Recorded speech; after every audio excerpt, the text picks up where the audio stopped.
Vibrant viewers, on this week's Healthy Living, in part 1 of a 2-part series, we'll learn some of the key principles of diet and nutrition from Dr. Jay Sutliffe of Chadron State College, Nebraska, USA. Dr. Sutliffe is a registered dietitian with a background in health education and public health.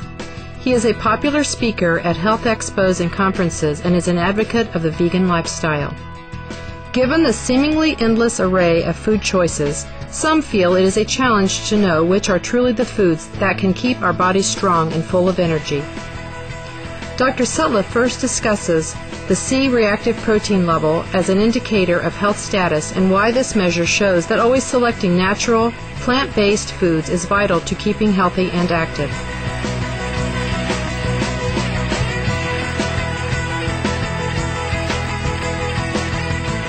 The C-reactive protein is a protein made in the liver in response to inflammatory conditions in the body. It's a better indicator than even cholesterol to see the likelihood or the possibility of us having a cardiovascular event. And so the C-reactive protein is measuring how much inflammation we have actually within the arteries. And so when we have this checked, what we see is if there's an elevated condition, what we can do is we can change lifestyle factors to actually bring the C-reactive protein level down and bring our inflammation down. Now, inflammation is also synonymous with cancer, diabetes, any of the arthritic conditions, because when we become inflamed internally, it starts narrowing off the blood flow in the body. In some of the clinical studies that we're currently doing with some colleagues of mine, we're actually looking at using a plant-based lifestyle to lower the C-reactive protein. In our preliminary findings right now, we're finding that the plant-based lifestyle is a major benefit in bringing the C-reactive protein down in the short term, even as little as 2 and 3 weeks. When we take in an animal-based protein diet, we're finding that a lot of the sulfur-containing amino acids are causing an inflammatory response in the body. When you eat foods of plant origin that have plant proteins, they're typically very low in sulfur-containing amino acids, and so automatically that's starting to help reduce the amount of inflammation within the arteries. Dr. Sutliffe now describes the importance of keeping steady blood glucose or sugar levels, our body's primary source of energy. An improper diet often pushes the amount of blood sugar out of normal range, possibly leading to serious chronic conditions like diabetes, a disease that can cause kidney failure, blindness, and necessitate limb amputations. Now, the key is how can we get it to stabilize and so it's not bouncing up and down. The best way to do it is to eat unrefined plant-based products called carbohydrates. And so what we find is that when we eat plenty of fiber and we eat the food in its natural state, that we'll have smooth blood sugar levels and not spiking and bottoming out. The other thing we want to do is we want to make sure that every day that we're stimulating the muscles. We're stimulating the muscles because the muscles will then be able to absorb or regulate our blood sugar levels at a more even pace. And so we find that diabetics a lot of times too are inactive and they tend to gain weight, and we all tend to seem to be less active as we age. So the diabetics especially need to make sure that they're including not only aerobic exercise, but they're also doing resistance training where they're actually stimulating the muscles to actually take up more of the glucose, so the muscles become like sponges after they've been exercised, so that they actually take up the glucose more readily and metabolize the glucose in the cell. Many who suffer from mood swings seldom think of their possible link to dietary intake and blood glucose levels. A lot of times when people are eating a lot of refined foods, especially processed carbohydrates, a lot of packaged foods, we're finding is that really raises havoc with the blood sugar levels. And a lot of times it starts out right away in the morning. If we eat a rushed breakfast that's very low in fiber, the blood sugar may rise up dramatically with a corresponding response where it starts coming down dramatically when insulin is released and the glucose levels start to drop in the blood. And then the body says, eat something, so that we go and we eat. If we eat some more processed foods, low in fiber, and we start this process all day long, and that directly affects our moods And a lot of times we have mood swings depending upon where our blood sugars are at, and it's really taking us more on a roller coaster ride throughout the day, and it's based upon that we're eating too many processed foods, especially when we start out that way in the morning. So what I recommend that people do is they start out the day eating some good fruit and just eating fresh fruit, and if they can't have that, then maybe some frozen fruit, maybe putting it in the blender and using some bananas and different things, maybe making a smoothie of that nature, eating some whole grain cereals, or I've even seen in some situations where we've been working with patients that are diabetics, we'll actually put them on a diet where we include legumes, like some beans right away in the morning. We'll soon be back to learn about how our arteries deteriorate over time when we consume animal products. Please stay tuned to Supreme Master Television.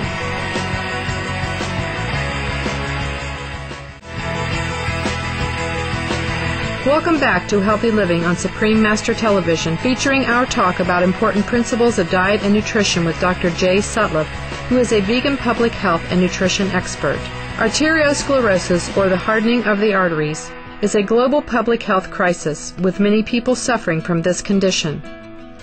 As we'll hear in a moment, arteriosclerosis develops as we consume animal products over time and thus is a preventable disease. As we look at the leading causes of death in the United States, we see not only in the United States but worldwide, heart disease is the #1 cause of death. And when we look at heart disease, it's very low in the countries that are relying more upon plant-based diets that are unrefined. When we start adding in more and more animal protein, what we're finding is that we're taking in more saturated fat and more cholesterol. And when we take in excess amounts, it seems to spill over into the blood and start clogging up the arteries and developing a condition which we call atherosclerosis. As time goes along and as we age, we start depositing more and more fat, more and more triglycerides, more cholesterol along the arteries, and it makes the vascular system, in a sense, coated with atherosclerosis, making the arteries stiffer and less pliable. And so the first sign of that we typically see is that a person's heart rate may start to go up a little bit, and also we see that the blood pressure rate starts to go up because it's forcing the blood through stiffer arteries. We start seeing elevated triglyceride levels, elevated cholesterol levels, elevated LDL or low-density lipoproteins are elevated in the bloodstream.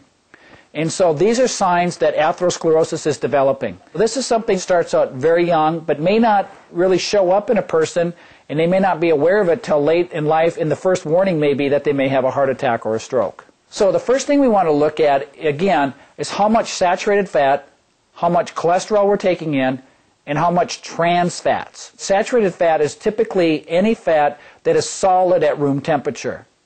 And when we look at trans fats, we look at fats that have what we call hydrogen added to them. And then we have to look at what cholesterol is. Cholesterol is a waxy substance that's basically found in all animals because it's made by the liver. So when we have the combination of trans fats, saturated fats, and cholesterol, and we're taking those in large amounts, we have a higher risk of atherosclerosis developing. Even if we exercise, we're still having extra fat in the blood, depositing in the arteries and causing this condition we call atherosclerosis. So the best way to deal with this is really when we start looking at basically plant-based diets, we start seeing that immediately most of the saturated fat is minimized, and then we also see that cholesterol is only found in animal products. So if you cut the animal products out of your diet, you automatically will be reducing all your cholesterol that you're taking in. And then thirdly, the trans fats, basically they are processed foods with hydrogenated oils, and so when we minimize those together, when we eat an unrefined plant-based diet, we see that the risk of cardiovascular disease dramatically drops in all human beings. What happens to the food we eat when it undergoes digestion and absorption in our gastrointestinal tracts? Dr. Sutliffe explains how fiber is our friend in making sure our cholesterol levels are minimized. When we start eating fiber, especially soluble fiber, the fiber that we find in legumes, the fiber that we find in some of the grains, when it's eaten in our diet, it goes through and it actually starts absorbing in the intestinal tract any cholesterol and bile acids that we have in there during the digestive process, preventing the cholesterol from going from our digestive tract into our bloodstream. And so the fiber will take it and bind it and actually take it out and dump it into our stool. So we actually take the cholesterol out of the body with the use of fiber-containing foods, especially the soluble fibers that act like sponges in the digestive tract. Our sincere thanks, Dr. Sutliffe, for your wonderful health advice, such as explaining the advantages of the vegan diet and why avoiding animal products and processed foods maximizes our well-being. Next Monday on Healthy Living, we'll hear more of Dr. Sutliffe's nutritional recommendations and learn how he advocates healthy lifestyle changes in a community outreach program. My name is Jay Sutliffe, and I'm assistant professor at Chadron State College. Be veg, go green, to save the planet. For more details on Dr. Sutliffe, please visit www.csc.edu or www.fullcircleofwellness.com. Joyful viewers, thank you for being with us on today's Healthy Living. Next is Science and Spirituality, following noteworthy news. May we all forever enjoy lives filled with vitality and happiness. For more details, please visit www.suprememastertv.com/HL.